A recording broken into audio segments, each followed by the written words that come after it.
Shalom and welcome to Israeli Salad. Ruth was a Moabite princess who was determined to become a Jew.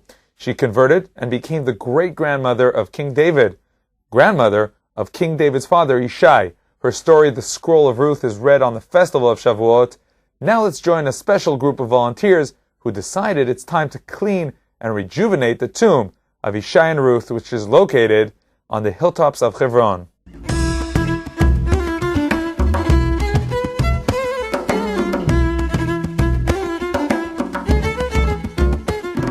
Every year, the residents of Kiryat Arba Hebron visit the tomb of Ruth and Yishai for the reciting of the Scroll of Ruth on the festival of Shavuot. This year, many of the visitors to the site will be surprised as the place was cleaned up and renovated. We're here a few days before Shavuot with a group of Jews who came to bring back the glory to this important site. The project was initiated by Kumah, the Neo-Zionist lobby, in partnership with the Jewish community of Hebron. All right, let's go inside and see what is going on here at this time. This is probably going to end up being the before video. What are you doing there, Elon? Getting rid of all the garbage and bringing in something nice. And salt in life. To change a light bulb is to bring a spark. On the first day, Yishai, founder of Kumah, and the rest of the initial group, which came for the first day of work, continue working even after dark. It's many hours later, and the crew is still hard at work. The books are all outside, covered by carpet so the dew doesn't get them. The light is what keeps the mission going. You see that? Level. We are level. We are at level. Good. We're as level as you get in the Holy Land. All right. This window was hidden away, and now it has been found. And now we are going to let the light shine through this window. The line has been scraped off the ceiling. The wires used to hang outside of the ceiling. Now the wires are inside the ceiling. All right, stay tuned, folks. More great stuff on cleaning up the grave of the righteous.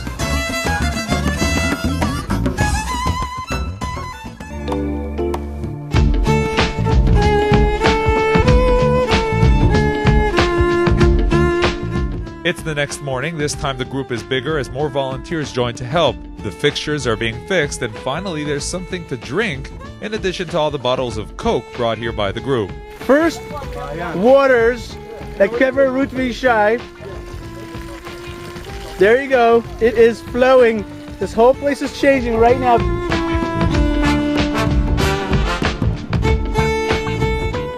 So what does the work include? The installation of new top-quality furnishings, painting, light and water fixtures, cleaning, and more. Dan Masri, how's it going out there? It's beautiful, and I am so proud to be here. Light fixtures. We're talking about detail. Light fixtures to be the same the same color as this copper. Mm-hmm. All about the details, my friend. All about the details. It's time for pizza, and a good time to talk about the significance of the activity. We are actually on a long chain of people who want to come back to this place and make it good. And the fact that we're speaking English is I think it's the highest thing, because we're saying, like, we are American Jews, we came from the Gullahs, we're saying to Hashem and to this place and to the people before us, we're not staying in the Gullahs, we're coming here, we're going to fix it. We're not only going to make Aliyah for ourselves, we're going to make Aliyah for the nation and for God. The army has not let Jews kind of be here. They fought, people of Hebron have fought to be here, people like Baruch Marzal and other people. And now we're making it much more attractive for them to be turned on to this place, because we're going to make it good. And this is the new project we're going to go on. We're going to make this country better. We're not just going to make our lives better or our kids better, we're going to also come here and make the country better. And that's exactly it. When was the last time you had a chance to spend hours and hours and hours at a tomb of a tzaddik? When was the last time you got a chance to do that? When was the last time you got a chance to really sweat for a mitzvah? It's one of the highest things in the world to sweat for a mitzvah. It really cleans you out from all the sins. So l'chaim, here's Tam Yisrael in Eretz Yisrael.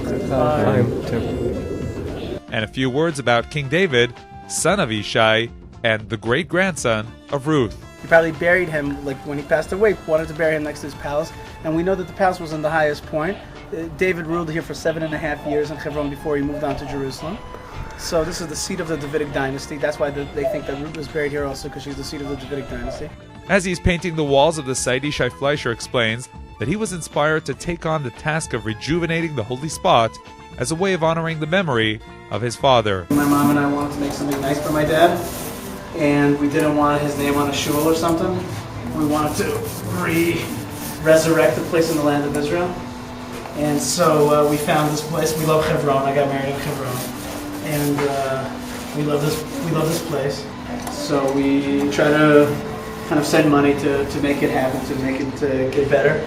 Then we found that better than sending money is just doing it ourselves. So I asked some friends to get involved, and they love it. And it's a fun project. This day of work, lots of work, is also a way of expressing gratitude and appreciation for the Jews of Hebron, whose presence in the city of our forefathers ensures that Jews of all walks of life can visit and pray there. This is our heritage, man. This is our home. This is our seat of the Jewish history.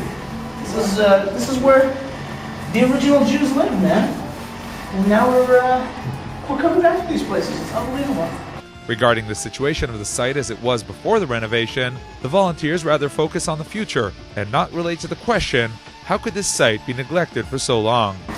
My job is not to question and analyze why something wasn't. My question is, the thing I have to ask is, what can I do about it? That's why all Jews have to come home to be part of the project.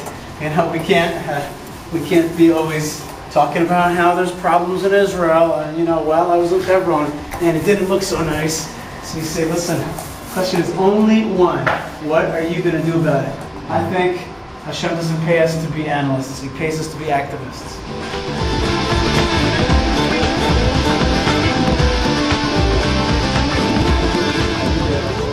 The sun sets, good time for Mariv, the evening prayer, and what better place to hold the prayer than the newly rejuvenated tomb of Yishai and Ruth.